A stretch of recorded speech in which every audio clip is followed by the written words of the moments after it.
Hi, very glad to see you on the channel. Before you start listening to the story, write in the comments whether you like the voice on the video. It was only supposed to be 3 days. A short, quiet trip up north with an old friend who needed some space after his divorce. Fresh air and bad beer, he promised, which sounded about right. It wasn't really for me anyway. I went because I figured Sarah could use a break from me. 2 kids, back-to-back PTA meetings, school fundraisers, and our aging dishwasher groaning like it had feelings. I've been watching the tension build in her shoulders for weeks. We both needed space. I just didn't think I'd return to something that felt rearranged. The first thing I noticed when I got home was the scent. Lavender and something else, sharper, maybe citrus. Not our usual linen air freshener. Sarah had always been particular about scents. Lavender was for relaxation, linen for clean house days, and anything citrus she deemed too artificial. Yet here it was, hanging faintly in the hall, like a guest who hadn't quite left. I chalked it up to something she might have bought on sale or from a boutique store. But still it lingered. The kids were upstairs, completely absorbed in their games, and Sarah wasn't in the kitchen. Normally, she'd hear the door open and call out, "Back already?" with half interest while wiping her hands on a dish towel. But this time, silence. I checked my phone to make sure I hadn't somehow arrived earlier than expected. No, I was right on time. I wandered into the living room. It looked normal. Too normal. Not a magazine out of place. The throw pillows were arranged with the kind of symmetry only she cared about. She'd even lit a candle on the mantel, which was rare unless company was coming. I rubbed my jaw, something about the whole setup making my skin itch. Then she walked in from the backyard, a bright smile stretched across her face, hair tied back, cheeks flushed like she'd just come in from a run. Except she wasn't dressed for running. Sundress, flats, lip gloss. She looked like someone had been at brunch, not gardening or breaking a sweat.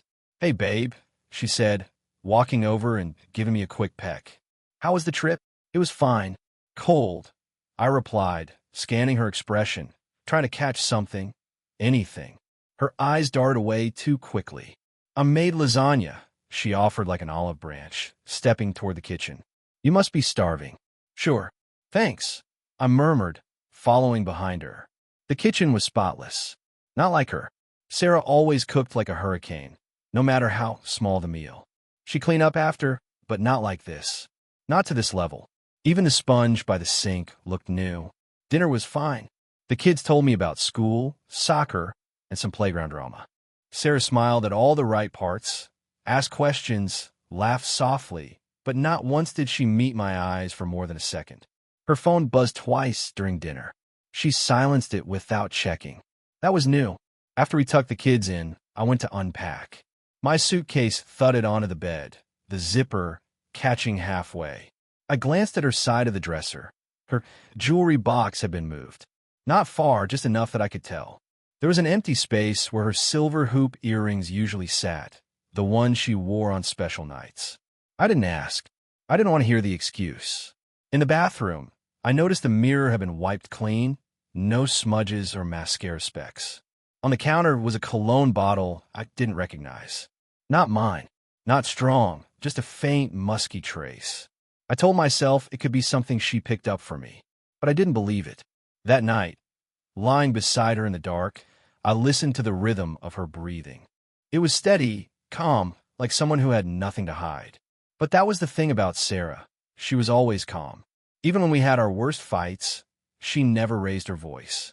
She didn't scream, didn't cry, just went quiet, cold. She'd mastered the art of silence years ago. I stared at the ceiling, wondering how many things had changed in 3 days. The cracks in the paint above our bed seemed deeper, the shadows darker. She rolled over in her sleep, murmured something, then stilled again. I turned away from her, closed my eyes, but sleep never came. The next day, I noticed she didn't wear a wedding ring. She'd said once that it sometimes slipped when she washed dishes. But she wasn't washing dishes that morning. Her hand, bare and smooth, rested on the kitchen counter while she scrolled through her phone, smiling faintly at something I wasn't meant to see. I left for work early, needing space, needing air, needing time. But the image of her hand, ringless, confident, stayed with me all day. By the time I got back home, the unease had bloomed into something else.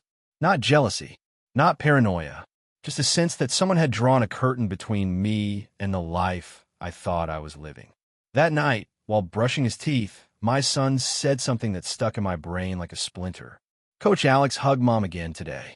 He said she was his favorite helper. I paused. Oh yeah. Yeah. He nodded, foamy toothpaste bubbling at the corners of his mouth. He always hugs her goodbye after practice. I didn't say anything, just nodded, handed him a towel, and sent him to bed. But in that moment, my mind began to arrange the puzzle pieces. And though I had no proof, no scandalous texts, no lipstick on collars, no late-night phone calls, I felt it. I felt the betrayal breathing in the quiet. It was subtle, surgical, and I knew not everything was what it seemed. It was nearly 2 weeks before I found it. Not because I wasn't looking. No, I'd become pretty good at pretending not to notice things while mentally cataloging every shift in the house, every change in Sarah's behavior. But this wasn't something subtle. This was something hidden, which meant it was meant for someone else.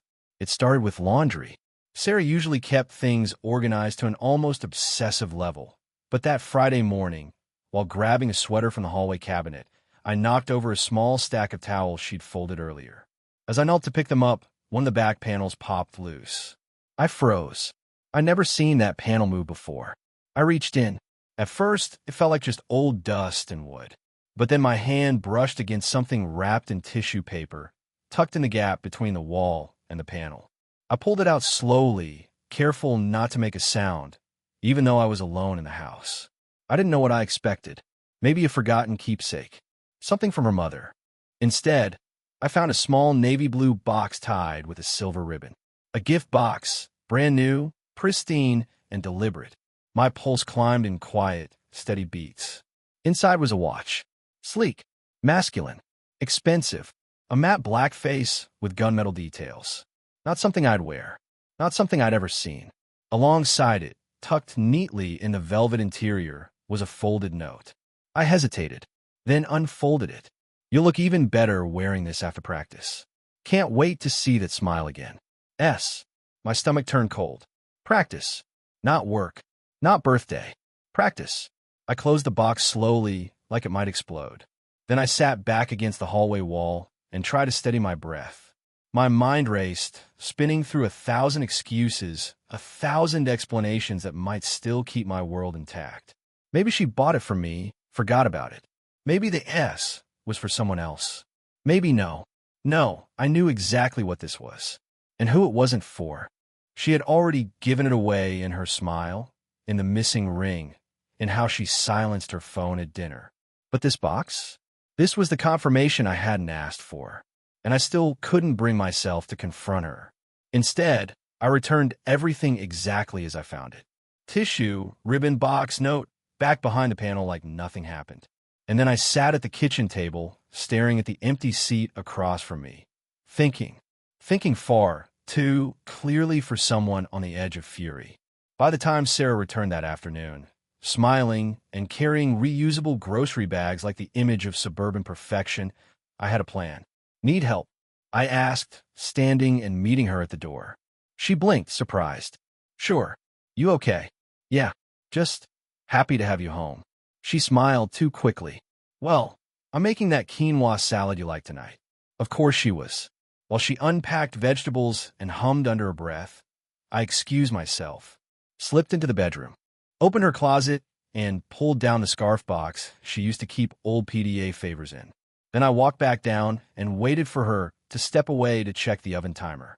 When she did, I moved quickly like I was resetting a trap. I took the gift box from its hiding place and swapped the contents. The watch? Gone. Replaced with a cracked plastic digital one that hadn't worked in years. I added a sticky note in the same handwriting style. This suits you better. Timing is everything. Then I rewrapped it, careful to tie the ribbon back just as tightly. I put it all back behind the panel and returned to the table. I didn't speak of it. Not that night, not the next. The real gift now lived in my office desk drawer, behind a pile of unpaid property tax bills. The note, tucked inside the sleeve of an old CD case, just in case I ever needed to remind myself that I wasn't crazy. Sarah remained blissfully unaware, or at least pretended well enough. She kept volunteering after school, sometimes staying out past dinner, sometimes texting me updates, running late, helping coach go over drills, or extra cleanup today, with a string of emojis that felt like acid on my screen. I didn't reply to most of them. I smiled when she looked my way, kissed her goodnight, even held her hand during one of our kids' weekend soccer games. But in my head, I was elsewhere, watching, noticing, recording, because now I had more than suspicion. Now I had a pattern, and now I wanted to see how far she'd take it. That Sunday, as she sorted the laundry in the garage, I lingered in the doorway. "You gonna practice tomorrow?" I asked casually. She looked up quickly. "Yeah, Coach Alex is short-staffed." I told him I'd help. I nodded. "You're spending a lot of time there." She paused, then smiled. "You know me. Can't say no." I smiled back. "I know," and I did. She thought she was still the one playing the game. She hadn't realized the board had changed. I started watching her more carefully after that. Not in a dramatic, spy thriller kind of way, just the quiet, sharpened kind. I listened longer when she spoke. I asked questions that sounded casual, but weren't. I noticed what time she left, what time she came back, and how her energy shifted around those trips. I also started taking a few detours of my own, quietly volunteering for PDA activities she never expected me to join. On the surface, it was a noble gesture. Beneath, I was baiting the water. The next Saturday, there was a district-wide PDA meeting at the middle school. Sarah left early with her usual perfect Latina travel mug routine. Her hair curled just enough, her lipstick not too much, that polished middle ground she always used when she wanted to make an impression. I waited 15 minutes, then followed in a separate car. I didn't go inside. Instead, I sat across the street, parked behind a row of overgrown hedges where I could see the main entrance. She walked in alone, but my eyes weren't on her. They were on every man who walked in after her. That's when I saw him. Tall, dark-haired, athletic. I'd seen him from the stands once or twice, yelling encouragement to the kids. "Coach something." He walked in 5 minutes after her, carrying a sports bag and smiling like he didn't have a care in the world. My stomach nodded. The way he moved wasn't just casual. It was comfortable, too comfortable. He didn't glance around, didn't hesitate, like he was walking into his second home. I leaned back, adrenaline flaring under my ribs. I told myself I wasn't jumping to conclusions. I didn't have proof. I'd seen two people enter the same building. That was it. But logic and gut are never on speaking terms when your brain's buzzing with betrayal. That night, I couldn't shake it. Sarah was glowing. Not literally, but that sort of soft, satisfied energy she usually carried after spa days or those rare girls' weekends. I poured myself a drink while she told me about the meeting, names I didn't care about, schedules I half heard. Then she dropped it. "Coach Bennett's thinking of organizing a weekend skills clinic. Want some of the PDA involved." "Bennett?" I asked, keeping my tone even. "Yeah, Alex. You've seen him, right? He coaches Brian's team." I sipped my drink. "He's at every PDA meeting?" "Not usually, but he's been helping with the planning stuff lately. Super organized. You'd like him." I smiled behind glass. I was sure I wouldn't. Later that week, I faked a late work call and headed out early. Sarah was supposed to be assisting with field equipment for an afternoon session. I parked 2 blocks away and walked toward the school field, careful to stay out of sight. The bleachers gave a partial view, and sure enough, there they were. Sarah was seated on the bench, clipboard in hand, laughing at something Coach Bennett had said. He leaned toward her close. Too close. His hand grazed her arm. She didn't pull back. My fist clenched without meaning to. She wore her red windbreaker, the one she claimed was for cool afternoons. It fit her too well. She wore it with makeup, not for warmth. I watched them talk, their conversation casual but charged with undertones I couldn't quite hear. I was close enough to read body language but not to hear the words. Then something unexpected happened. Another figure joined them. A woman, maybe late 20s, blonde, jogging up in leggings and a PDA badge. She greeted Sarah with a quick hug and gave Coach Bennett a side glance that was not exactly friendly. The tension shifted. Bennett straightened. Sarah stood, smile faltering. The woman was talking. Fast. Animated. Sarah didn't look at Coach Bennett. She looked down. After a few minutes, the woman walked off, not looking back. Bennett muttered something, then jogged to the sidelines. Sarah remained frozen for a second, then started gathering the clipboard and cones, alone. I left quietly, my mind racing. That night, I brought it up, lightly. Blonde woman at practice today. Who was she? Sarah blinked. Oh, that's Amanda, principal at the school. Didn't know you were close. We're not, really. Just PDA stuff. What? I shrugged. Saw her while I was driving by. Sarah smiled again, tight. She's nice. A little sharp, but professional. It sounded like a rehearsed line. I nodded and let it go. But the image stuck. Amanda's eyes on Sarah, on Bennett. The tension. The confrontation I couldn't hear, but felt in my gut. The next day, I asked Ben, one of the other dads on the PDA, what he knew about Amanda. Principal Amanda? Oh, she's a beast, he laughed. Takes no crap from anyone. There was this rumor a while back she broke up with her fiancé because he cheated. Pretty sure she ripped him a new one in front of the school board. I laughed with him, but my mind had locked onto something else. Not every person at that practice was unaware, and not every smile was sincere. Still, despite the whispers, despite the body language, despite the box I'd hidden away, I had no proof. Just a gut full of bad signs and an increasingly polite wife who never quite looked me in the eye anymore. I didn't say anything the rest of the week. I watched. I waited. Then, late Friday night, as we got ready for bed, I asked her something simple. You happy? She blinked. What? In general. You seem tired. Distant. Just wondering if you're okay. She hesitated just long enough. I'm fine, she said too quickly. Just stretched thin. School, kids, PDA stuff. You know. I smiled. You'd tell me if you weren't, right?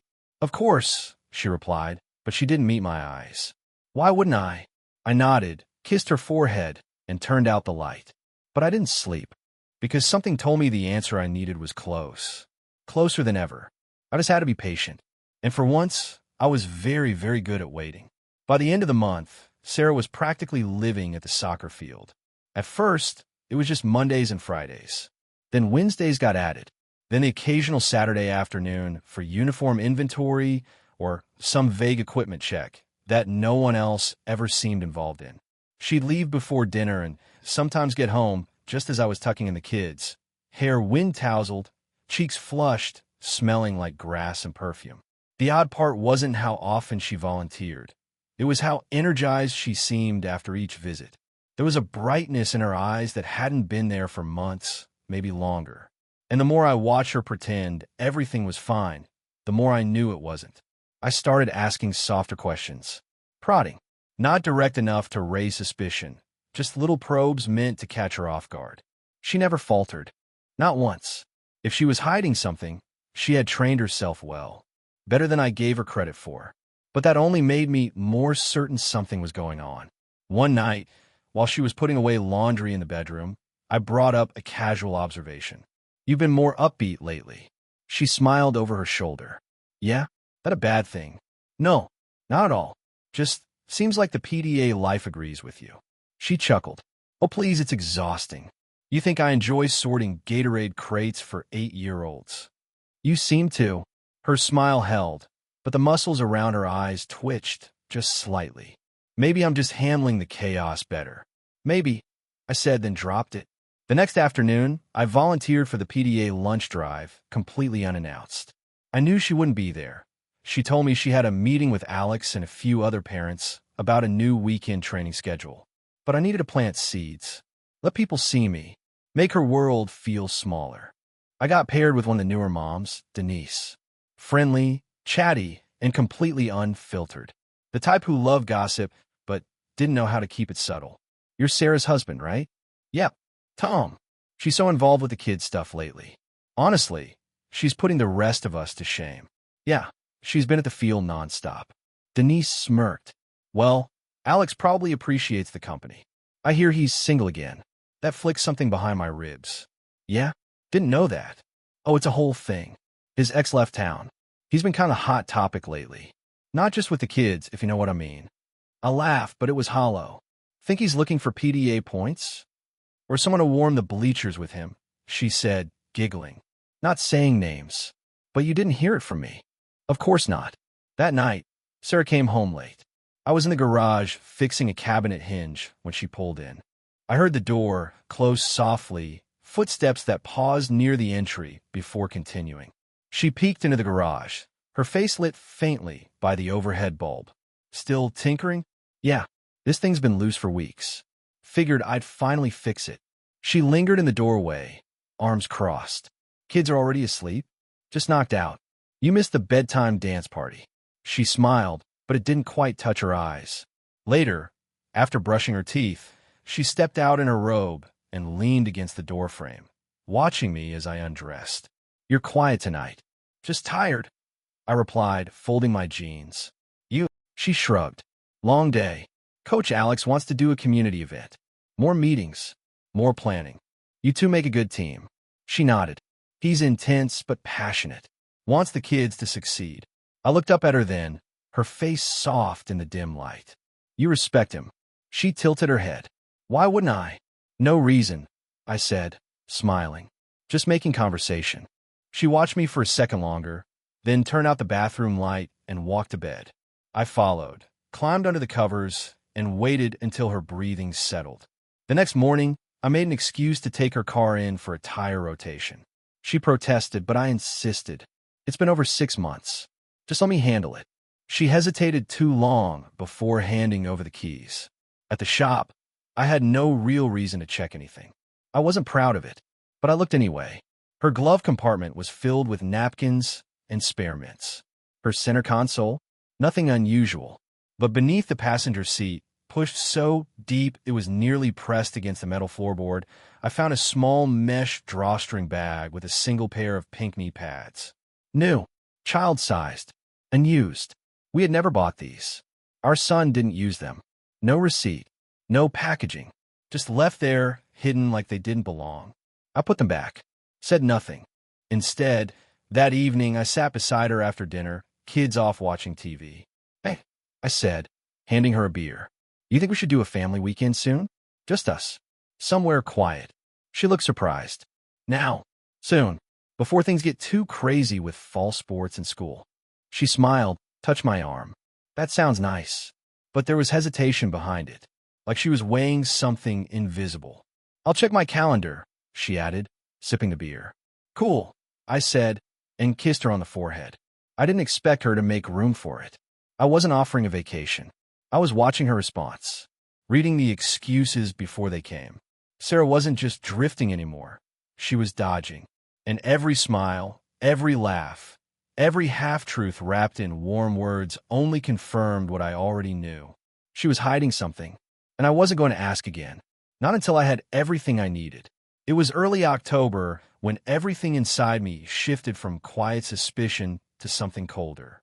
I wasn't just observing anymore. I was preparing. I'd moved past wanting to catch Sarah in a lie. I didn't need the confession. I needed the truth in its raw, undeniable form.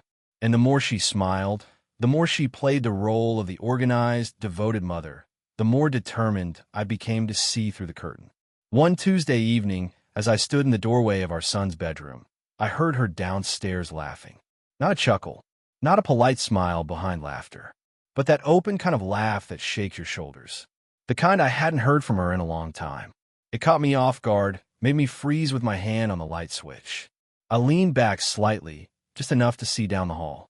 She was on the couch, barefoot, legs tucked under her, phone pressed to her ear. No, she giggled. You did not just say that. I waited. Her voice dropped lower. You're terrible. Another soft laugh. Then, after a beat, no, I can't tonight. You know that. I'll call you after. My hand gripped the doorframe. She ended the call with a breezy, okay, later, and slipped the phone into the cushion beside her. I didn't move until I heard her heading toward the kitchen. Then I turned off the light and walked quietly into our bedroom. My chest burned, not from shock, but from something worse, confirmation. I didn't ask who she was talking to. I didn't need to. There was only one name it could be. But I wanted to know how far it had gone. I needed to know when the pretending began, if it ever really ended. Over the next few days, I planned my moment. I began checking the PDA website late at night, downloading the event calendar, reading meeting minutes. I called the school, pretending to inquire about volunteer roles. I learned things, small things. Sarah hadn't signed up for some of the events she claimed she was attending. One of the soccer supply sessions had been canceled the week before, yet she'd still stayed late to help sort equipment. Another meeting she swore she was at wasn't even on the calendar. Then came the real break. On Friday afternoon, I went into her laptop while she was in the shower. The password was the same it had always been, our daughter's middle name and a date from the year we got married. She hadn't even bothered to change it. It felt insulting somehow, like she didn't think I'd ever question her. I didn't find much, just browser tabs she hadn't closed. One was a soccer forum with a discussion thread titled Creative Drills for Small Groups. Another was an article about couples counseling. And one was a map to a small hiking trail just outside of town. It wasn't unusual, except for the date and time stamped in the corner of the screen. It had been opened 2 days ago during one of her supposed after-school strategy meetings. I copied the name of the trail and closed everything. I didn't speak to her that night. Didn't need to. She was cheerful, maybe even relieved I wasn't prying. Saturday morning, I told her I'd be working late on a weekend project. She nodded like it was expected. "Oh, by the way," she said, pulling on her jacket, "I offered to help Coach Bennett sort the lost and found bins at the field house. I'll be back around dinner." I smiled, steady. "Tell him I said good luck." She paused for half a second. "Just half. I will." When she left, I waited 10 minutes, then followed her car. I stayed far enough back to avoid suspicion, took side roads, watched her turn toward the highway, but didn't go to the field. She veered off toward the edge of town, toward that trail. She pulled into a gravel lot and parked near the tree line. I didn't follow her immediately. I waited. 5 minutes, then 10. Then I got out, grabbed my jacket, and started walking the trail, eyes sharp for red windbreakers. It was a thin trail, mostly covered by trees, barely wide enough for 2 people. About a quarter mile in, I heard voices. Low, laughing, muffled by the trees. I slowed my steps, heart hammering in my throat. I crept to the edge of a bend, careful not to step on branches. There was a clearing just ahead, and there they were, Sarah and Coach Bennett, sitting on a wooden bench, water bottles beside them. His hand rested behind her back, close. Too close. She leaned toward him, not quite touching, but close enough to smell him. Her voice was soft, her smile easy. I couldn't hear the words. I didn't need to. Her hand touched his arm, casually but deliberately. I turned and walked back the way I came, my pulse no longer spiking. No more racing thoughts. Now I knew. I didn't need confrontation. I didn't need her to admit it. Because now, I wasn't trying to save anything. I was planning how to burn it all down without saying a word. And I would. But not yet. I didn't follow her again after that day. I didn't need to. The truth had landed with a thud so heavy it settled into my bones. No more shadows. No more wondering. I had seen her. I had seen them. Not holding hands. Not kissing. Nothing textbook. But intimacy doesn't need to be loud. Sometimes it's a soft touch, a lean too far, a look held just one breath too long. Sarah had crossed a line with him. Maybe not physically yet, but emotionally, she wasn't mine anymore. I walked back to the car that day in silence. No rage, no heartbreak, just clarity, the kind of clarity that comes before a storm. I sat in the driver's seat for a full 10 minutes, hands on the wheel, staring straight ahead, thinking about what came next, about how quiet my revenge would need to be, about how loud the fallout should feel. Because if she could lie with such softness, if she could rehearse normal like a script while her heart drifted to someone else, then I could return the favor. I could play my role, too. When she came home that evening, she carried takeout from the Thai place we used to love. I watched her unpack the bags like nothing had changed, like she hadn't spent the afternoon feeding another man parts of herself that used to belong to me. They were out of sticky rice. Can you believe that? She said, laughing. I nodded, poured her a glass of wine. She smiled. You okay? You seem a little quiet. Tired, I replied. Work's been draining. Well, I'm glad you're home now. She leaned over and kissed my cheek. Let's eat before it gets cold. I watched her chew, watched her tuck her hair behind her ear like she always did. She had no idea I had been there. No idea that her little escape had just cracked our entire marriage wide open. I matched her energy. I smiled. I passed the spring rolls. I asked about the kids' schedules. I said nothing about the trail, or the bench, or the way she laughed like she hadn't laughed with me in months. Later that week, I began my real work. I met with Amanda, the school principal. I told her I was considering volunteering more. She raised an eyebrow, but smiled. "Did Sarah convince you?" she asked. "Not exactly. I just got more time lately. And I've heard you run a tight ship." Amanda didn't smile at that. Instead, she looked at me for a long second, then said, "You're not one of those dads who signs up just to play hero for a week, are you?" "No. I'm one of those dads who likes to see where his family's time is going." That got her attention. "I see," she said, folding her hands. "You're observant." I try to be. Amanda didn't ask any more questions. But over the next few weeks, I noticed her watching Sarah more closely at meetings, listening more when Sarah spoke, offering fewer smiles and more silence. I didn't know what Amanda suspected, but I could tell she saw through people. I like that. Back at home, Sarah grew bolder. Maybe because I hadn't confronted her. Maybe because she thought she was fooling me. She began staying out longer. She stopped making excuses. No more elaborate details. No more helping sort jerseys. Now it was just PDA stuff, or Alex needs assistance with coordination. The truth was beginning to slip from her in pieces, little by little, like she didn't even care to wrap it in lies anymore. One Thursday night, I walked past the kitchen and saw her standing by the fridge with her phone held up, texting. She was smiling, biting her lip slightly. She didn't hear me behind her. I stood there for a full 5 seconds. Then I said, "Want me to grab you a water?" She jumped, nearly dropping the phone. "Oh yeah, thanks. I didn't hear you. Long day." "Yeah, just catching up with PDA messages." I handed her a bottle and looked at her a little too long. "You're really involved lately," I said. She smiled nervously. "You know me. I don't know how to say no." "No," I agreed. "You really don't." She paused. I think a flicker of something passed behind her eyes. Guilt, suspicion, fear. But it was gone before I could catch it fully. "I'm going to shower," she said quickly, already stepping past me. I watched her disappear down the hall. The same hall we used to walk together, hand in hand, when our son was still learning to sleep without nightmares. Now the nightmare had moved into our own bed, wore my wife's perfume, and smiled at me like everything was fine. That weekend, I asked Amanda if she'd be attending the next fundraiser. She nodded. "I'll be announcing the raffle winners. You should come." "Oh, I'll be there," I said. "Bringing Sarah?" "Actually," I replied, "I think I'll bring someone else." Amanda raised a brow, then smirked. "Good." Sarah didn't ask where I went that Saturday night. She assumed I was working. I let her assume. I let her paint the perfect lie in her head because I wanted her to keep painting it. The deeper she went, the more beautiful the collapse would be. She had no idea, and soon she would. The trick wasn't the execution, it was the restraint. I had every reason to lose it, to shout, to confront, to hold her phone up like a trophy of betrayal and demand answers.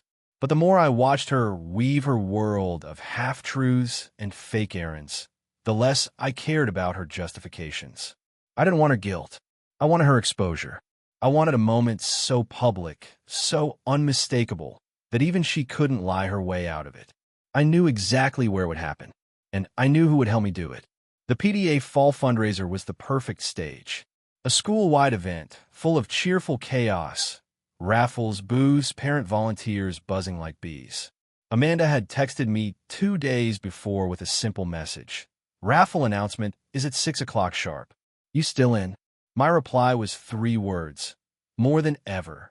Saturday arrived crisp and cloudless. One of those Midwestern fall days that made you forget winter ever existed. I dressed with precision. Dark jeans, button-up shirt, clean shave. I dropped the kids off early with my neighbor, who'd agreed to keep them for the night. "Big PDA night," I told her with a smile. She didn't ask questions. Amanda met me in the parking lot, dressed in black slacks and a sleek green blazer, clipboard in hand, looking every inch the no-nonsense principal. She smiled when she saw me. "You look good." "Thanks. You ready?" "Born ready." We walked in together, and heads turned. I wasn't invisible anymore. No longer just Sarah's husband, the guy who worked late, the quiet one. Now I was the man on Amanda's arm. Sarah was behind a booth when she spotted us. Her smile was instant, then frozen. She blinked twice, tucked a strand of hair behind her ear, and tried to compose her face. But it was too late. I saw it. That crack. That flicker of panic. I waved at her with 2 fingers. She lifted her hand halfway, then dropped it. Amanda leaned toward me. She looks like she's seen a ghost. She has, I murmured, and he brought company. The fundraiser buzzed around us. Cakewalks, silent auctions, a face-painting station Sarah had insisted on weeks ago. She floated between booths like she always did, smiling, managing, greeting people like she was the queen of the schoolyard. But her eyes kept drifting back to me and Amanda, and every time they did, she looked a little more brittle. At 5:55, Amanda stepped up to the portable stage near the gym doors. A small crowd gathered. Parents, teachers, kids still sticky with cotton candy fingers.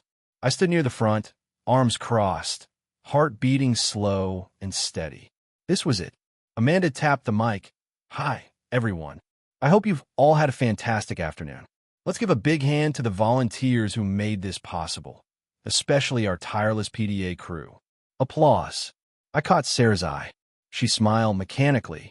Now, the moment you've all been waiting for, Amanda said. Our surprise raffle. A special package we didn't list on the flyers. Something we called Family Date Night.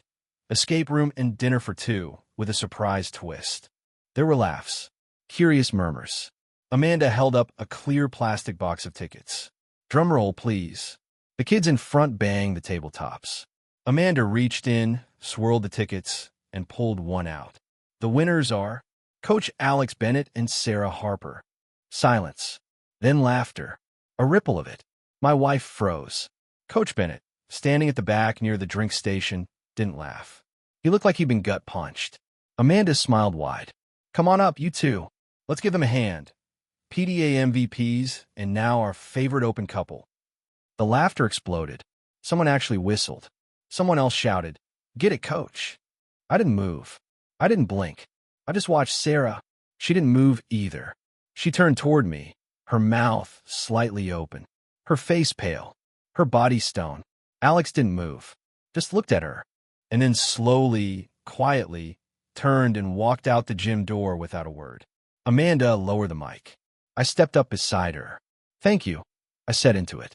This event took weeks to plan, but some things fall into place all on their own. Have a great evening, everyone. The crowd broke into applause again, awkward but entertained. Sarah was still standing by the booth, frozen. Amanda handed me the mic, whispered, You're a cold man. I had help, I said, smiling. I walked past Sarah without stopping. She didn't speak. Couldn't. Her mouth was still slightly open, as if she couldn't decide whether to beg or deny or run. But there was no script for this moment, and I wasn't giving her any lines. Thank you for listening to the end. I hope you enjoyed it very much. Don't forget to give a like and tell us in the comments what you would do in such a situation.